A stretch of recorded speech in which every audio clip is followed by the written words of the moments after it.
A paz do Senhor Jesus Cristo a todos os filhos de Deus na face da terra. Ele é Deus que se fez carne, morreu e ressuscitou. O Senhor Jesus Cristo é o Espírito que dá vida, o Espírito Santo, 7 Espíritos de Deus, o mesmo Espírito, que está em todo lugar. Está dentro de você, se você creu e chamou Ele para morar dentro de você. E todos nós que fizemos isso, nos tornamos o povo de Deus, a igreja, o reino de Deus, uma igreja, um reino, onde Ele é o rei, o Senhor, o pastor. Aqui é o irmão Xavier, do Projeto Vida. Nós estamos lendo a Bíblia, a Palavra de Deus. Estamos lendo o Novo Testamento, livro de Mateus, capítulo 22. Então Jesus, tomando a palavra, tornou a falar-lhes em parábolas, dizendo: O reino dos céus é semelhante a um certo rei que celebrou as bodas de seu filho. Casamento do seu filho. Um rei celebrou um casamento. Algumas datas muito especiais na vida das pessoas. Quando elas são concebidas, quando elas nascem, quando elas aprendem a ler e escrever, quando elas se formam, conseguem algum diploma, quando elas se casam. Nascimento, casamento, são coisas muito importantes na vida de uma pessoa. São divisores de água na vida de uma pessoa. Casamento. A pessoa deixou de ser sozinha e agora ela tem um compromisso com uma outra pessoa e vai formar uma família. Vai ter mais pessoas envolvidas. Ela não vive mais para ela só, agora ela vive para uma família. E Jesus é o noivo e o pai, que é ele mesmo como o pai, vai fazer a festa do filho, que é Jesus. Ele vai se casar. E no casamento, ninguém fica dando muita atenção para o noivo. No casamento, as pessoas sempre dão muita atenção para a noiva. O vestido dela, a ternura dela, enfim, não é verdade? E não importa quão humilde seja uma pessoa, que ela praticamente não tenha nenhum poder aquisitivo. Ainda assim, o pai, na sua simplicidade, frita nem que for 2 ovos e faz um arrozinho da hora para comemorar o casamento do filho. E se ele tem mais condições, ele mata uma galinha, um porco, um boi, uma vaca, aluga um salão de festas e dá uma grande festa. E aqui nós estamos vendo o Rei da Glória, o Criador dos céus e da terra, preparando o casamento do seu filho. O único filho, ele não tem 2 filhos, só tem um filho. Ele é o noivo. E quem é a noiva? Que todo mundo dá atenção e coloca os olhos sobre ela, nas bodas. Sou eu e você. Jesus não tem as noivas, ele tem a noiva. Porque ele não terá as esposas, ele vai ter a esposa. E a noiva é a igreja, a é singular. Então na Bíblia Sagrada não existe mais do que uma única igreja. Quem é a igreja? Todos os filhos de Deus. Independente se eles se reúnem ou não se reúnem em algum grupo cristão, isso é independente. Não é a pessoa ser adepto de uma religião, de uma denominação que coloca um nome de igreja que é errado, porque lá não é a igreja, lá é um grupo religioso com nome de igreja, porque a igreja é uma só, não é aquele grupo, inclui todas as pessoas. Então eu e você que creu no Senhor, e você que vai crer e receber, vai se tornar parte da noiva de Cristo. Quem é Cristo? É Deus. Da noiva de Deus. Lá no Velho Testamento o Senhor já se posicionou assim. Porque eu, vosso Deus, sou o vosso marido, um único marido. Falou isso para o povo de Israel. Porque o povo de Israel no Antigo Testamento é uma figura, representa toda a igreja que é o povo de Deus universal. O judeu representa o povo de Deus terreno, Abraão, Isaque e Jacó, as 12 tribos. Mas quando ele morreu e ressuscitou e ele entrou dentro dos que creram, todos os que creram, independente se é judeu ou não, se tornou parte da noiva de Cristo. Então nós vamos ver aqui um pouco como é que vai ser essa festa do casamento que vai acontecer. Está bem pertinho, está marcado o dia já. Que dia vai ser? No dia da volta gloriosa do Senhor Jesus. O último dia depois da grande tribulação acabou. Vai começar 1000 anos de festa. Para mim e para você. Para Deus é um dia só. O dia em que ele vai se casar com a noiva. O que aconteceu? Ele estava preocupado com os convidados. Todo casamento precisa ter convidados. Nem que não for ter festa. Se for lá no cartório, precisa ter convidados. Precisa ter pelo menos a testemunha. Não sei quantas testemunhas é requisitado pelo cartório para se oficializar aquele casamento. Mas tem que ter pelo menos testemunhas. Então precisa de convidados. E enviou os seus servos a chamar os convidados para as bodas do seu filho. Quem? Do Senhor Jesus. Ele, Deus, é o Pai, é o Rei. E esses não quiseram vir. Puxa, o Senhor mandou convidar todos para virem às bodas do Cordeiro. Mas esses convidados não quiseram vir. Por que eles não quiseram vir? Olha só o noivo, que é Jesus. Quando ele se apresentou como homem, ele não era rico, não tinha dinheiro, não tinha mula, não tinha cavalo, não tinha carruagem para receber a noiva, nem jumento e nem jumenta ele tinha. Ele pediu para pegar emprestado. Ele pediu emprestado e montou no jumentinho e entrou em Jerusalém. Hosana, bendito que vem em nome do Senhor. É Jesus, Deus. Então hoje as pessoas estão preocupadas com uma aparência exterior. E Jesus está preocupado com a aparência interior, aquilo que de fato nós somos, no nosso interior, não no nosso exterior. E ele continuou chamando os convidados. Depois enviou outros servos dizendo: dizei aos convidados, eis que eu tenho o meu jantar preparado, os meus bois e cevados já mortos e tudo já pronto, vinde às bodas. Ele mandou mais convite aos ilustres: vinde fazer festa. Sabe quem são os primeiros convidados aqui? São os judeus. Porque Deus os escolheu, fez de um homem, idólatra e pagão, Abraão, uma nação. E Deus colocou o nome dele naquela nação, Israel. Israel de Deus. E quando o Senhor quis abrir para que todas as pessoas da terra fossem incluídas como povo de Deus, os israelitas, os judeus, o recusaram e não creram e não receberam, porque o rei deles entrou montado num jumento emprestado, num jegue. Rejeitaram o Senhor. Convidados ilustres. E Jesus, quando pregou o evangelho, convidou pessoas ilustres. Pregou o evangelho para todos, pregou lá no templo, para os anciãos, para os sacerdotes, para o sumo sacerdote. Falou a palavra de Deus lá no templo de Jerusalém. Convidou eles. Olha, a igreja não é uma religião judaica que vocês fizeram, tradição, não. A igreja não é esse templo físico aqui de Salomão que eu permiti que fosse construído e coloquei meu nome aqui para sempre, mas aqui não é a minha casa. Embora ele chamou aquilo, a minha casa era chamada casa de oração, porque aquele templo é uma figura da igreja e não do templo em si, porque Deus não mora em casas feitas por mãos de homens, ele falou. E ele foi lá pregar, convidar os convidados, aqueles que sabiam as escrituras, as letras, que estudavam, os teólogos. Vinde, eu quero me casar com todo o povo que crê em mim, vocês também têm o direito. Porém, eles não fazendo caso, foram um para o seu campo, outro para o seu negócio. E outros, apoderando-se dos seus servos, os ultrajaram e mataram. Lá, quando Deus estabeleceu Israel como uma nação escolhida terrena para representar o reino de Deus na terra, Deus enviou muitos profetas.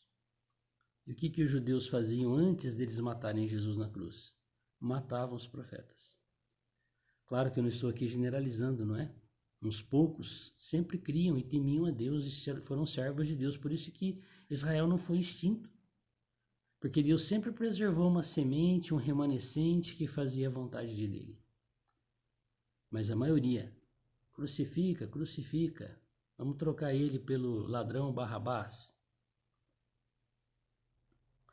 E o rei, tendo notícias disso, se encolerizou e, enviando seus exércitos, destruiu aqueles homicidas e incendiou a sua cidade.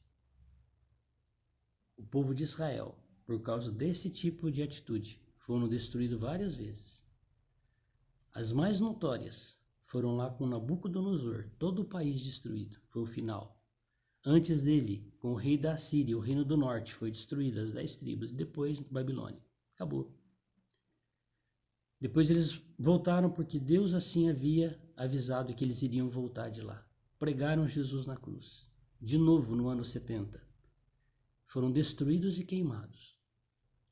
Mas tem o remanescente que teme o nome de Deus, que guarda os mandamentos de Deus. Em 1948, o povo de Israel foi colocado como nação novamente. Um milagre de Deus. A guerra dos 6 dias. Deus mesmo lutou por Israel. E agora? Então disse aos seus servos: as bodas na verdade estão preparadas, mas os convidados não eram dignos. Então veja que o Senhor convida toda. Não é que ele não iria convidar os mendigos agora que a gente vai ler aqui. Não, ele convidou a todos. Porque ele está comparando isso aqui àqueles que já conhecem a palavra e aqueles que não sabem nada, que são ignorantes. Então, como aqueles que tinham conhecimento da letra da palavra recusaram, e depois as saídas dos caminhos e convidai para as bodas a todos que encontrardes. E os servos, saindo pelos caminhos, ajuntaram todos quantos encontraram, tanto maus como bons. Tá vendo? Deus não faz exceção. Então Deus é mau? Não, ele vai transformar o mal em bom. E a festa nupcial ficou cheia de convidados. Então veja que quem a maioria creu no Senhor foram as pessoas indignas. No capítulo anterior nós já lemos que Jesus avisou esses religiosos, meretrizes, e os cobradores ladrões de impostos entram na frente de vocês no reino.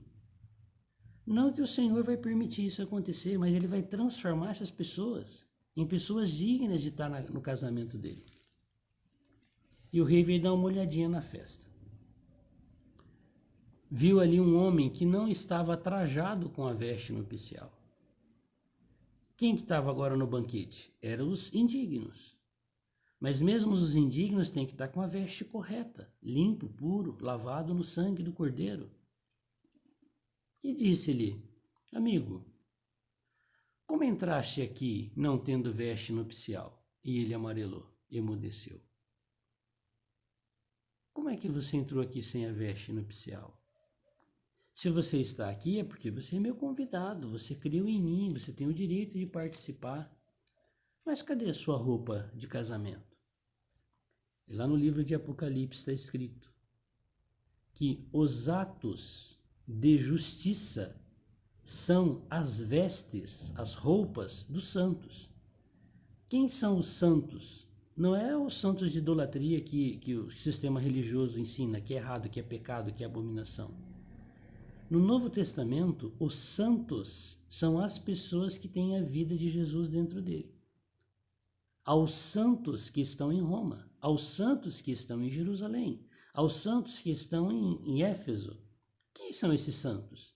A noiva, a igreja, os servos de Deus que moram naquela cidade. Poxa, então eu sou um santo? Olha, todos nós somos. Não por merecimento. Nós somos santos porque Deus, que é santo, mora em nós e Ele vai nos santificar dia a dia, nos transformar pela renovação da nossa mente. Então o Senhor nos considera santos, puros, sem mancha, sem mácula, sem ruga, se nós trilharmos esse caminho de crermos, nos arrependermos e nos lavarmos e queremos andar na presença dele. Mas aqui tinha um mau que creu, que faz parte do povo de Deus, mas que não quis arrumar a sua vida. E aí? Disse então o rei aos servos: amarrai-o de pés e mãos e levai-o e lançai-o nas trevas exteriores. Não é por lago de fogo, porque ele é um servo de Deus. As trevas exteriores não é o lago de fogo que a Bíblia diz que foi preparado para o diabo, não é para o homem. E os seus anjos, aqueles que seguiram Satanás, que também é um anjo, não foi preparado para o homem. Mas infelizmente toda a raça humana que não temeu a Deus, que não teve Deus dentro de si, será lançado dentro do lago de fogo. E não tem ninguém lá. Está vazio o lago de fogo. Está virgem ainda. Quando que ele vai ser inaugurado? Na grande tribulação vai ter 2 indivíduos que serão lançados lá, que vão estrear esse lugar. Que a Bíblia não cita onde é fisicamente esse lugar. Como a Bíblia cita onde é fisicamente o Hades, no coração da terra, no seio da terra. Que lá no Hades tem o Seol, o paraíso e o abismo, é assim que a Bíblia mostra. Mas esse servo convidado, se é convidado é dele, faz parte dele, do povo dele, ninguém convida uma pessoa que não tem nada a ver com ela para o seu casamento, que nem conhece, que não faz parte do seu círculo de amizade, de familiar, ninguém faz isso. Esse aqui fazia parte. Mas qual foi o problema dele? É que ele não se lavou. Os atos dele não mudou. Então ele não foi considerado digno de participar das bodas. E ele foi retirado. Foi colocado aonde? Nas trevas exteriores. Lá no livro de 1ª e 2ª Tessalonicenses, o Senhor mostra que o julgamento começa pela casa de Deus. E a casa de Deus é a noiva e é a igreja. Na volta do Senhor no último dia, todos os remidos do Senhor estarão diante dele nos ares. É o tribunal de julgamento de Cristo. Todos que estão ali são de Cristo. Mas ali haverá um grupo que vão entrar e participar da festa das bodas, de 1000 anos de festa. E todos os outros que não tiverem a veste adequada, inclusive eu, se eu não estiver com a minha veste adequada até naquele dia, serei lançado nas trevas exteriores. Não é o lago de fogo, é um lugar de disciplina. Você na sua vida teve tempo de lavar as vestes, por que você não lavou? Agora você vai ter que ser forçado, você vai para a lavanderia lavar as vestes. Onde que é? Nas trevas exteriores. Ali haverá choro, pranto e ranger de dentes. Muitos evangélicos aplicam essa palavra assim: se você creu, você é salvo. Aí se você não creu, você vai para as trevas ranger os dentes. Olha, aqui quem foi colocado lá foi o convidado para a festa, os servos de Deus, maus. Não é para ímpio, não é para incrédulo, aqueles que não têm a vida de Deus, que só são criaturas de Deus, não são filhos de Deus. Qual é a diferença entre uma criatura e um filho? Todos nós somos criaturas de Deus. Filho é aquele que recebe o DNA de Deus. E como é que o DNA de Deus entra na pessoa? Quando o espírito dele entra dentro do espírito da pessoa, ele se torna um filho de Deus. Além de criatura, filho. E aqui todos são filhos, foram convidados para a festa do casamento. Porque muitos são chamados, mas poucos são os escolhidos. Então Deus é amor e ele perdoa e transforma o pecador, o pior pecado, na mais alva lã, branquinho, como a neve. Mas o Senhor é justiça. Então, não será toda a igreja que vai ser arrebatada antes da grande tribulação. Só os vencedores. Já estão aprovados nesse tribunal. Mas a maioria da igreja que está viva vai ficar para a grande tribulação. Vão ter uma oportunidade de lavar as vestes à força. Qual é a maneira de lavar as vestes à força na grande tribulação? Não aceitar a marca do governador mundial que está para aparecer. Não aceitar a sua senha, porque se você aceitar, você está o reconhecendo como Cristo, e ele não é Cristo, ele é o anticristo. E quando é que ele vai surgir? Quando ele morrer. Que é isso? Como é que um defunto vai governar alguma coisa?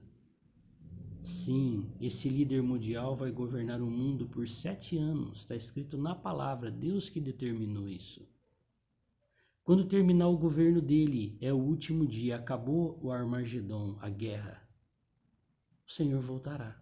Acabou. Mas esses 7 anos, que é o governo dele, está dividido em 2 partes na Bíblia. Lá em Daniel 12, 11 e 12, 11 e 12. 2 partes. Primeiro vai acontecer a primeira parte do governo desse governador mundial. 1335 dias, uma parte boa, que a Bíblia chama de falsa paz. O que vai acontecer com o governador mundial? Está lá em Apocalipse 13. A besta que veio do mar, do outro lado do mar, para governar em Israel, em Jerusalém, lá da cabeça do dragão no mapa mundi, lá da Europa, foi ferido de ferida mortal na cabeça. Provavelmente ele será assassinado. Na hora deste velório, que já se cumpriu a primeira parte dos últimos 7 anos, a primeira parte que é chamada de falsa paz. Na hora do velório, o Senhor vai vir fazer uma visitinha na face da terra, para ver a sua noiva que está preparada, para ver quem já está pronto para entrar na festa. Aquele um que antes da festa vai lá e compra o vestido, o sapato e marca com o cabeleireiro e está prontinho para casar. E tem aquela outra não, que deixa para a última hora. O casamento vai acontecer daqui 5 minutos, ela nem penteou o cabelo ainda. Olha que situação. Mas os que estão vigilantes não vão passar a grande tribulação. Estou falando da igreja viva aqui na terra, não dos que morreram. Porque o Senhor prometeu em Apocalipse: ao vencedor eu o livrarei da hora da provação, que é a grande tribulação. O que vai acontecer com os vivos, fiéis? Serão arrebatados vivos, transformados num corpo de glória. E nesse momento vai acontecer a ressurreição da igreja que morreu fiel. E esse grupo se une e é arrebatado até a presença de Deus. Que hora? Na hora do velório do governador mundial. E lá do céu, o diabo que nos acusa de dia e de noite é lançado para a terra. Acabou, vai haver uma guerra lá nos céus. O que acontece com o defunto lá no seu velório? Ele se levanta do caixão. E quando ele se levantar, toda a humanidade vai falar: ele ressuscitou. Esse é Cristo. A gente viu ele ser morto e ele levantou do seu velório. Só que quando ele se levanta do seu velório, ele se declara: eu sou o Cristo. Por isso que a Bíblia chama de o anticristo. Aí haverá 1260 dias de grande tribulação. 3 anos e meio, 42 meses. É o segundo período do seu governo. Então aqui o Senhor falou assim: porque muitos são chamados, mas poucos escolhidos. Então nós precisamos ser os escolhidos antes da grande tribulação. Porque se nós não formos esses escolhidos, nós vamos ser deixados para trás e passarmos a grande tribulação. Se não negarmos o nome do Senhor, não aceitando a marca da besta, nós nos tornaremos parte desses que vão participar da festa das bodas do Cordeiro. Mas todos os infiéis serão julgados e colocados nas trevas. Eu estou falando da igreja, não estou falando de quem não é povo de Deus. E vão ficar lá. Mas eles não são de lá. Quando terminar a festa do casamento, o reino milenar, 1000 anos de festa está em Apocalipse.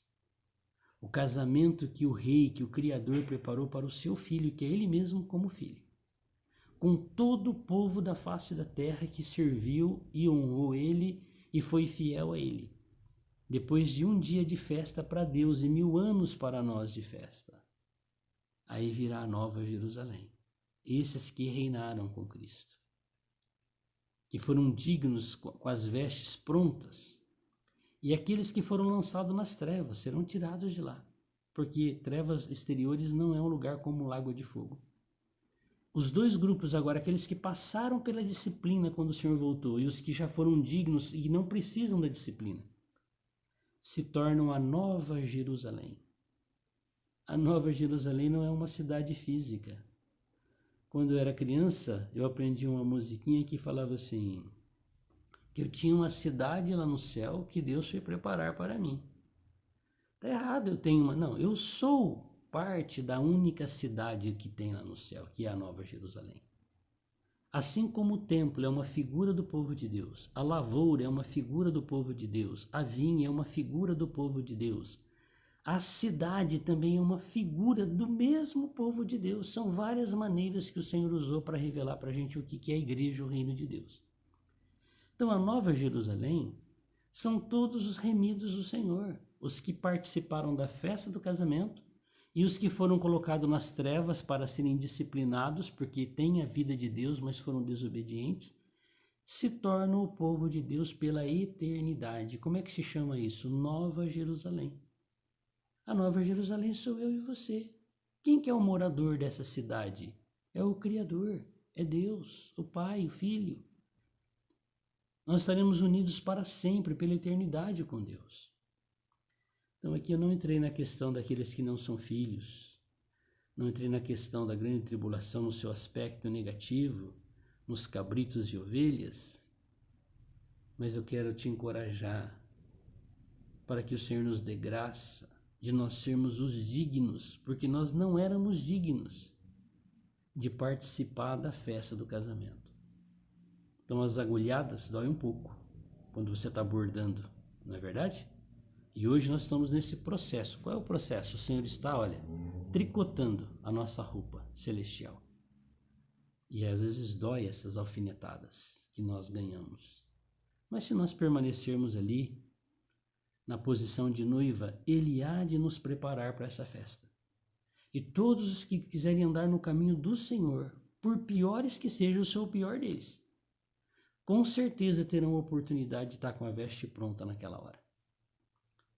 Então que o Senhor possa nos abençoar com a parábola das bodas do Filho do Rei. Deus é o Rei. Ele mesmo como Filho é o noivo. E nós somos essa noiva maravilhosa. Já estou cheio de ruga, olha. E lá Paulo fala que ele queria apresentar a igreja sem mancha, sem ruga. Como é que então eu estou todo enrugado? Eu não vou ter parte. Tudo isso é espiritual.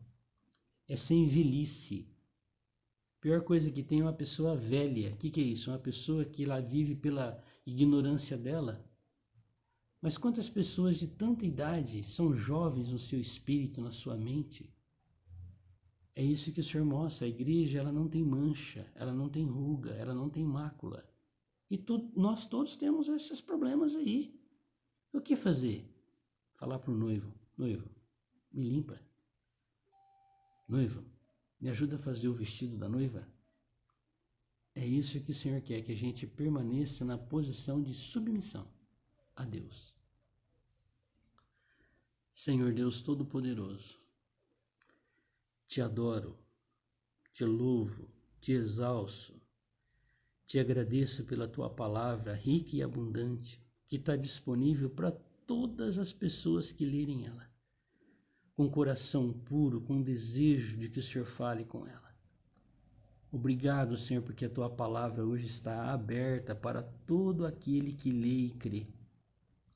Não está nas mãos, Senhor, daqueles convidados especiais que manipulam a letra, achando que são melhores que os outros que não têm conhecimento da letra, e usam as letras da tua palavra para fazer sistemas, enganar, subornar e roubar o teu povo. Muito obrigado, Senhor, porque o Senhor é o nosso pastor e nada nos faltará. Nós queremos ser ensinados pelo próprio Senhor. E isso é verdadeiro e rico quando nós lemos a tua palavra. O Senhor fala conosco, individualmente e coletivamente. Me ajuda, Senhor, a estar preparado. Eu quero ser digno de estar nessa festa das bodas. Ajuda-me, papai. Amém. Deus te abençoe. Que você possa ter sido encorajado a ler a Bíblia. A Bíblia hoje não é privilégio de alguns. Por 1000 anos, as Escrituras esteve na mão do sistema religioso católico, na mão dos papas. que proibiam o povo de ler a Bíblia. Queimava as pessoas que fossem ler a Bíblia. Mas não resolveu. Deus abençoou. E hoje a sua palavra está disponível para todas as pessoas. Se você não tem, você fala comigo que eu vou te dar uma de presente para você. Leva na sua casa.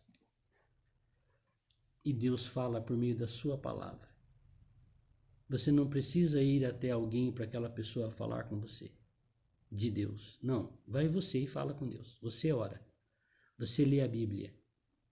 Deus vai falar dentro de você e vai falar por meio da palavra. Não tenha dúvida. Você não precisa seguir nenhuma pessoa para você aprender da palavra de Deus. Você pode sim ter comunhão, trocar experiências, mas seguir aquela pessoa jamais. Que o Senhor me abençoe, que Ele tenha misericórdia de mim, que Ele se lembre de você também. Glória a Deus.